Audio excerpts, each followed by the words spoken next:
Assalamualaikum, hai semuanya. Kita bertemu lagi di video reaction saya kali ini guys. Oke, apa kabar semuanya? Semoga sehat selalu.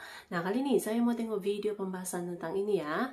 Dahsyatnya doktrin militer Indonesia sampai membuat jerak Jenderal SAS Inggris ini melawan Indonesia. Seberapa dahsyatnya gitu ya. Doktrin militer Indonesia ini, oke? So, jangan lama-lama lagi, mari sama tengok video ini. Let's go. Mereka datang! Indonesia!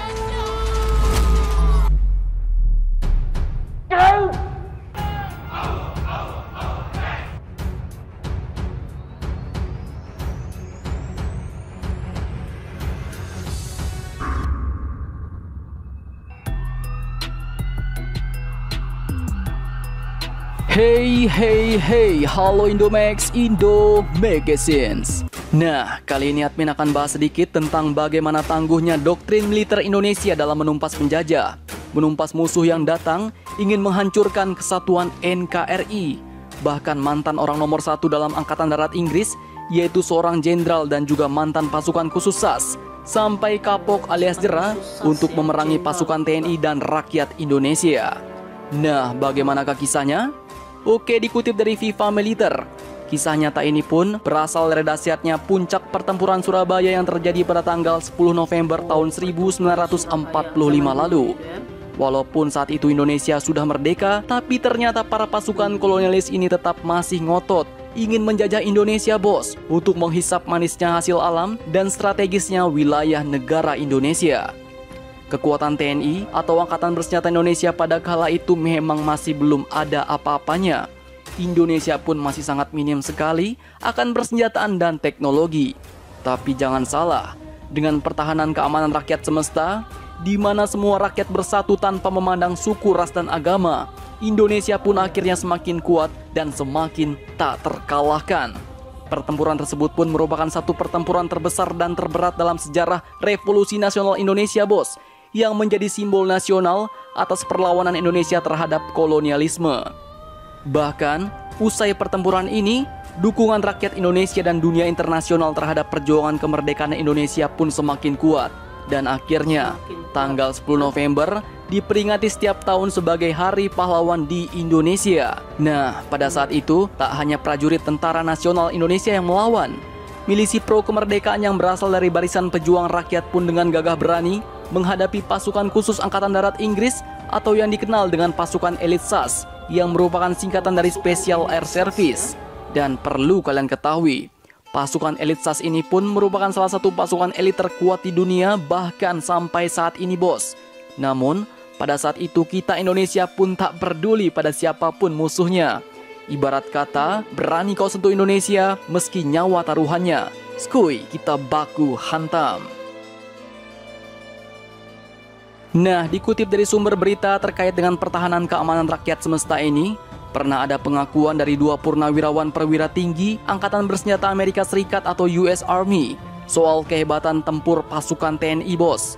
Keduanya adalah ex-Panglima Angkatan Bersenjata Amerika Serikat, yaitu Jenderal Purnawirawan Peter Pace, dan mantan Komandan Operasi Badai Gurun atau Komandan Pasukan Desert Storm, yaitu Jenderal Purnawirawan Tommy Franks.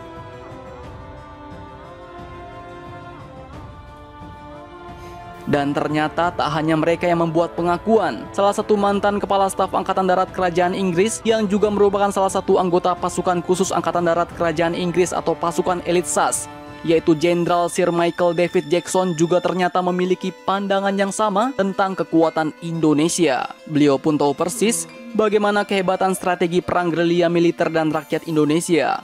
Bahkan beliau pun juga tahu bagaimana keberanian pasukan TNI dan rakyat Indonesia mampu mengalahkan pasukan Inggris dalam pertempuran Surabaya 75 tahun silam, bos. Nah, dalam pandangan mantan Kepala Staf Angkatan Darat Kerajaan Inggris ini, perang gerilya adalah doktrin yang menjadi keunggulan pasukan TNI dan rakyat Indonesia. Pria 76 tahun itu juga mengetahui bahwa sejumlah negara di Asia dan Afrika sangat terinspirasi dan bahkan juga memakai taktik perang gerilya ini, bos. Beliau pun mengatakan bahwa doktrin militer Indonesia sudah dipakai di beberapa negara Asia bahkan Afrika.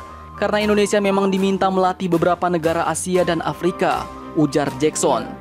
Apa yang terjadi di pertempuran Surabaya, disebut Jackson membuat Inggris mendapat pelajaran yang sangat berharga. Sebab meski pihaknya unggul dalam hal teknologi persenjataan, dukungan rakyat terhadap pasukan TNI dalam perjuangan justru mampu mengalahkan kecanggihan Inggris. Dan persatuan inilah yang membuat Indonesia semakin kuat dan semakin tak terkalahkan. Bahkan menurut beliau, hingga saat ini Inggris menurutnya tidak lagi menganggap remeh kemampuan tempur TNI dan rakyat Indonesia, bos. Karena seperti yang sudah pernah terjadi, rakyat Indonesia pun akan senantiasa berada di barisan terdepan bersama TNI jika kedaulatannya terancam. Pada saat itu, meski Indonesia kekurangan senjata, tidak mungkin mudah menaklukkan Indonesia. Karena jika perang terjadi, bukan hanya militernya yang maju perang, tapi rakyatnya juga pasti turut membantu untuk menghabisi musuh, ujar Jackson, sang mantan kepala staf Angkatan Darat Kerajaan Inggris yang juga merupakan anggota pasukan elit Special Air Service. Oke, lanjut, beliau juga mengatakan bahwa SAS sudah pernah merasakan saat berhadapan dengan aliansi tentara Indonesia dan rakyat Indonesia, jadi jangan pernah anggap ringan dengan Indonesia, ujar beliau. Nah, begitulah konsep pertahanan sejati rakyat Indonesia, bos. Makanya disebut dengan sistem pertahanan keamanan rakyat semesta, di mana jika Indonesia berperang tidak hanya TNI yang maju, tetapi rakyat akan bersama-sama menghabisi musuh. Dan hal-hal seperti ini pun menurut admin sudah terjadi pada waktu setahun silam, di mana saat tinggi-tingginya frekuensi kapal-kapal asing Cina yang mengusik wilayah teritorial ZEE Indonesia Natuna Utara, di saat itulah nelayan-nelayan Indonesia juga ikut ambil andil dalam menjaga perairan Indonesia. Perlu kalian ketahui, pada saat itu puluhan kapal-kapal besar nelayan asal Pantura yaitu pantai utara Pulau Jawa ikut melaut di Laut Natuna Utara yang sebegitu jauhnya, sembari mengawasi kapal-kapal asing dengan pengawalan kapal Bakamla yaitu Badan Keamanan Laut Indonesia. Nah, kita balik lagi ke topik utama. Perang gerilya yang menjadi doktrin militer Indonesia ini pun menjadi keunggulan pasukan TNI dan rakyat Indonesia, bos. Meskipun kalah, kehilangan anggota dan persenjataan, pertempuran yang dilancarkan pasukan Indonesia ini pun membangkitkan semangat bangsa Indonesia untuk memperjuangkan kemerdekaannya dan menarik perhatian internasional. Belanda pun tidak lagi memandang Republik sebagai kumpulan pengacau tanpa dukungan rakyat. Pertempuran ini pun juga meyakinkan Britania Raya atau Inggris untuk mengambil sikap netral dalam Revolusi Nasional Indonesia. Beberapa tahun kemudian, Britania Raya pun mendukung perjuangan Indonesia di Perserikatan Bangsa-Bangsa atau PBB, bos. Nah, jadi bagaimana menurut kalian? Jika dulu kita Indonesia mampu bersatu sekuat tenaga, bahkan mampu menghalau dan mengalahkan musuh tanpa memandang suku, ras, dan agama, apakah sekarang terbalik? Apakah kita nampak lebih mudah dipecah dengan senjata yang mengatasnamakan suku, ras, dan agama? Semoga saja tidak ya, bos. Jadi bagaimana menurut kalian? Jangan lupa komentar, tetaplah kalian barbar dan jangan santuy terus. Demi Indonesia maju, salam Indomax, Indo make sense. Oke.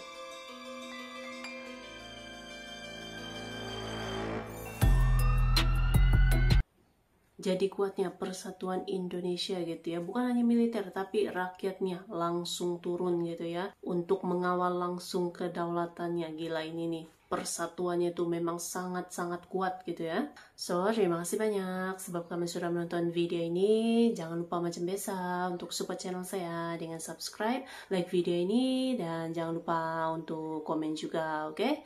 Terima kasih banyak dan kita jumpa lagi di video seterusnya. Assalamualaikum.